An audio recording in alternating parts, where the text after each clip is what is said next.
Hey everybody, this is D Hunter, bringing another action figure review. Today, we're going to look at the McFarlane DC Multiverse Amazon exclusive, the Batman Who Laughs. This is the Batman of Earth, -22, the Infected Glow-in-the-Dark edition. This is a gold label. So let's take a look at the packaging. As you can see at the top, it's part of the Gold Label Collection. The Gold Label Collection simply means it's a retailer exclusive, whether it be Target or Walmart. This particular gold label is an Amazon exclusive. DC.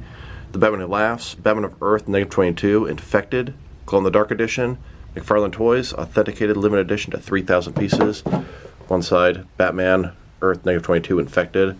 Other side, totally blank, little QR code. The bottom, much credits, there's the barcode in case that helps you. And the back side, here's Batman, the Infected, doing some kind of weird Egyptian dance. This is one of the McFarlane Deluxe figures. It's got the outer sleeve, remove that, and then you can see the figure on the inside. He has a large batarang, display stand, collector's card, whole 9 yards. So with no further ado, let's open it up.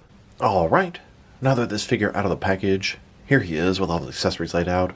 He comes with a display stand, a collector's card, a display stand for his collector's card, and a large batarang.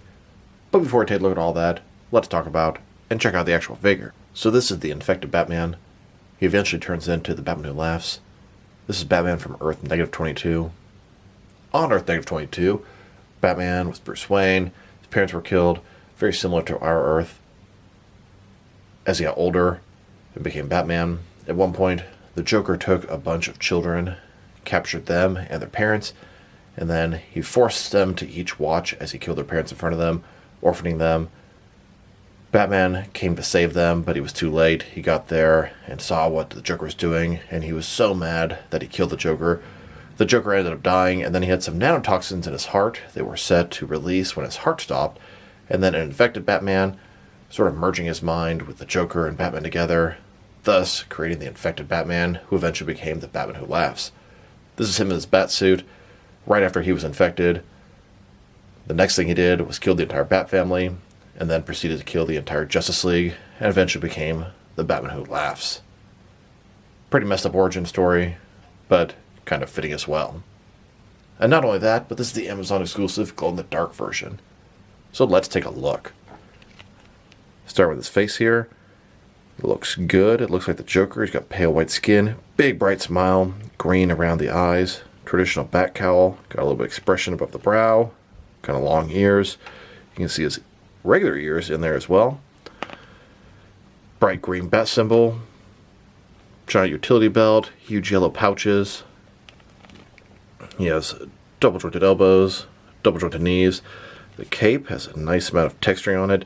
It's kind of tattered. You can see the holes through there. On the inside of the cape, it's done in sort of a neon green color.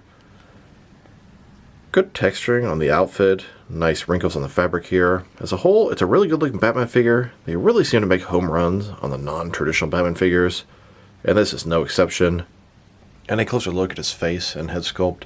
Looks very sinister, very creepy, good amount of detail. You can definitely see elements of both the Joker and the Batman in this guy.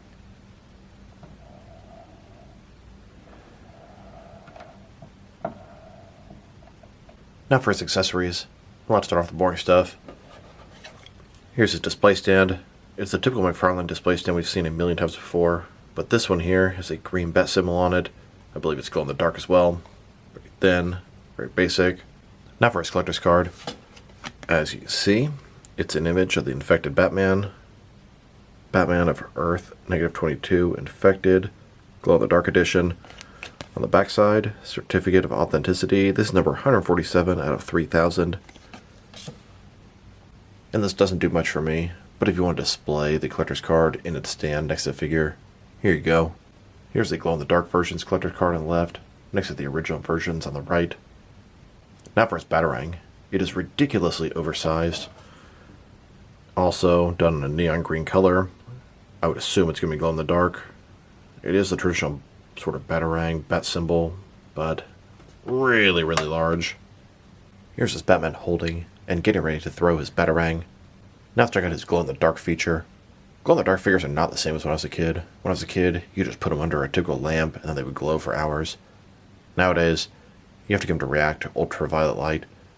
Black light is one of the best ways to get them to glow in the dark. If you just put this guy under a regular lamp, it's not going to affect him at all. He will not glow. So here's a figure in completely normal light without any of the glow-in-the-dark stuff going on. And I have this black light flashlight I got from Amazon for pretty cheap. Now it's a good way to quickly charge these glow-in-the-dark figures. In addition to that, they look pretty cool under black light. So here's the figure normal.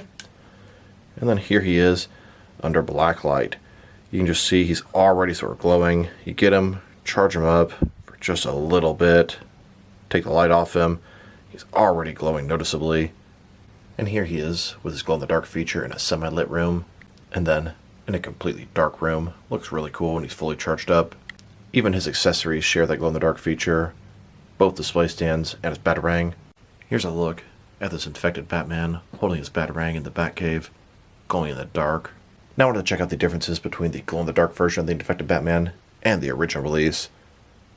Besides the obvious paint differences, they're 100% the same figure, same sculpt, same articulation. So let's take a look. And even the paint differences are barely noticeable. He's already done it in neon green than the new glow-in-the-dark one. So their heads, a little bit different. You can see this glow-in-the-dark one has some green around the eyes. The original one does not. As you go further down, the green is very similar. His maybe has a little bit of a hint of yellow to it. Belt, it all looks about the same. I don't know, I see maybe a little bit of a blue tint to the suit here where it's pure black on the original one.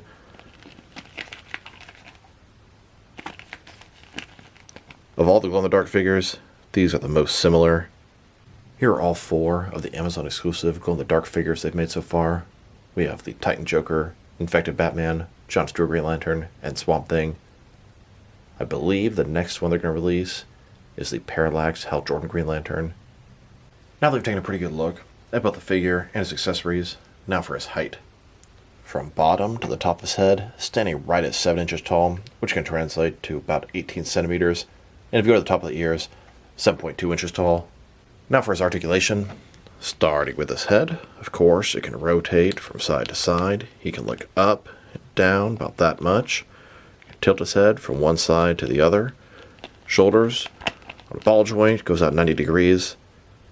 Up, down, around, all that good stuff. He does have a butterfly joint between his shoulder and chest area, increasing the range of motion and covering the large gap that would be there.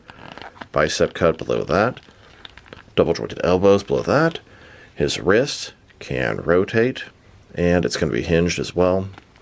Ball joint his torso, rotate around, forward and back. Another one in his waist, rotate around, forward and back. Between the two, good range of motion in his torso area. I'd say you get more out of the torso than the waist on this guy.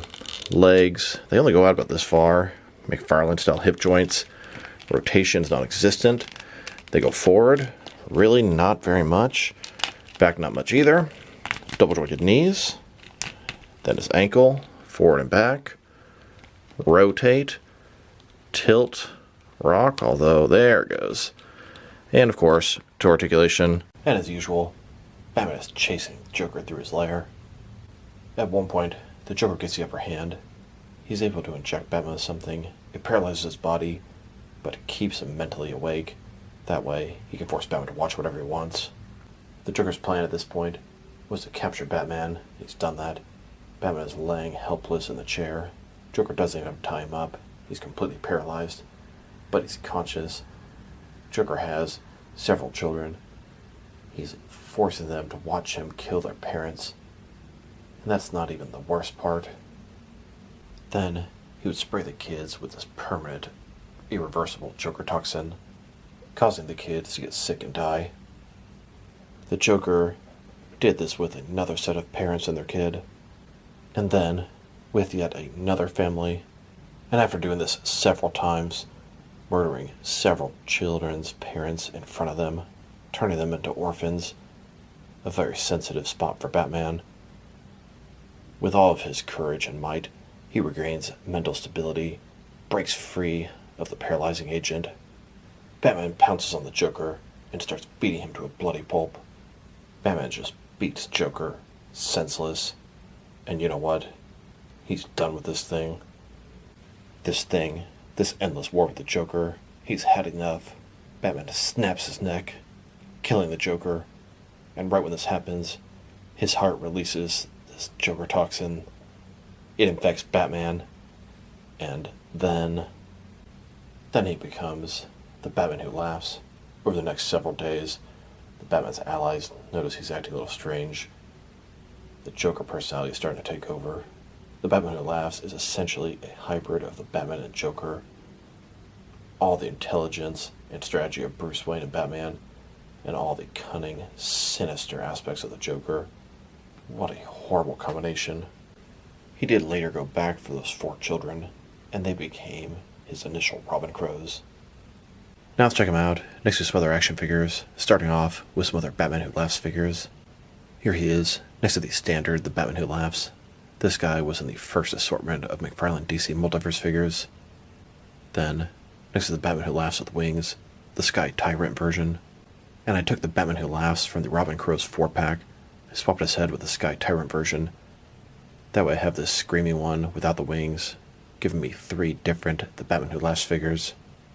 And now, next to the DC Direct, animated, Batman The Adventures Continue, The Batman Who Laughs. Here's my entire collection of The Batman Who Laughs, or Batman from Earth -22 action figures. Now let's check him out, next to some other McFarlane DC Multiverse figures. Here he is, with the Dark Knight's metal team. He actually looks pretty cool with them. They all have their sort of makeshift bat costumes. Add in the Grim Knight, the Dark Father, and Robin King, and you have a whole hell of a lot of evil Bruce Wayne figures. And here, with the Robin Crow figures, every Batman needs his Robin. And those are all the evil Batman action figures McFarlane has given us. McFarlane seems to specialize in evil Batman figures. Here's Omega. He's from the Last Night on Earth. This is from a potential future where Bruce Wayne became a totalitarian dictator. And the Thomas Wayne Flashpoint Batman, he's sort of an evil Batman at times. He didn't start out that way, but I believe he's the reason that Alfred is dead in the main comic continuity right now. He's going to fit in nicely with the other infected figures. Infected Superman, Batman, Nightwing, and Shazam. Most of which are from different various stories. Here he is, next to 4 different Batman figures from the comics. Then, with some more Batman figures, all from his various appearances in the comics.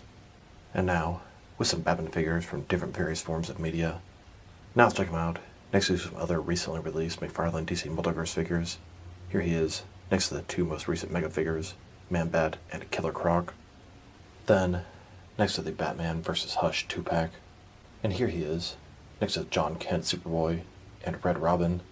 Then, next to Ghostmaker and the single release of the Hush. And here he is, next to the Arkham Knight and Grifter. And now, next to the TV Flash and the comic Godspeed. And here, with the most recently released Injustice 2 figures, Green Arrow and Reverse Flash. Then, next to the Walmart exclusive Wally West Flash and all-gold Anti-Crisis Wonder Woman. And finally, next to the gold label variant of the Todd McFarlane designed Wonder Woman, and the gold label variant of the Batman's Catwoman. Now let's check him out, next to some action figures from different various companies, to see how he fits in both scale and style-wise, in case you want to know which lines you can mix him with. Since he's a McFarlane figure, they're typically the 7-inch scale. I'm going to start off my comparisons with some of the larger action figure lines I collect, and work my way smaller. But first, we're going to check him out with some of his McFarlane Toys brothers. In front of you are 5 different action figure lines, all from McFarlane Toys, all 7-inch scale. Then, next to some more McFarlane Toys, these are from different various video game properties. And now, with some Jack-specific wrestling figures. And here he is, next to some DST or Diamond Select toys. Then, next to some DC Direct and DC Collectibles Batman figures. And here, with some NECA Batman figures. Then, next to some Mattel wrestling figures. And now, with some Jazzwares AEW wrestlers. And here he is, next to some Mezco 112 Collective Batman figures. Then, with some Mattel DC Universe Classics and Multiverse Batman figures. And here, next to some Mafex Batman figures. Then, next to some Hasbro Marvel Legends. And here he is, next to some SH Figure Arts Batman figures. And finally, next to some Jazzwares Fortnite figures. So overall, it's a pretty cool figure. It's actually a very well done Batman figure. McFarlane seems to really nail it with the kind of unusual Batman figures. Zernar, Speeding Bullets, Infected. Now, the Batman Who Laughs is a very popular character, kind of gimmicky, but it's cool to get him in an earlier version. This guy started off as a regular Batman, but some shit went down, and now he's an evil Batman, recruiting other evil Batmen to take down the entire multiverse. Sculpt and paint job are excellent on this guy. The glow-in-the-dark feature works pretty good. Looks really cool if you get it fully charged in a dark room. The Batarang is ridiculously large. I don't know why they would do that. Articulation is everything you'd expect from a modern McFarlane DC Multiverse figure. If I were to rate this guy, I'm going to give him a 7.5 out of 10. I think this one is every bit as good as the original. He looks pretty much exactly the same, but he has a cool glow-in-the-dark feature. So this is D Hunter. Thank you guys for watching this video. If you liked the video, press like below. If you have anything you want to say about the video, add to the comment section. If you want to see additional action figure reviews from me, press subscribe. I do appreciate when you do that. Once again, this is D Hunter. Thank you guys for watching this video, and I will talk to you guys real soon.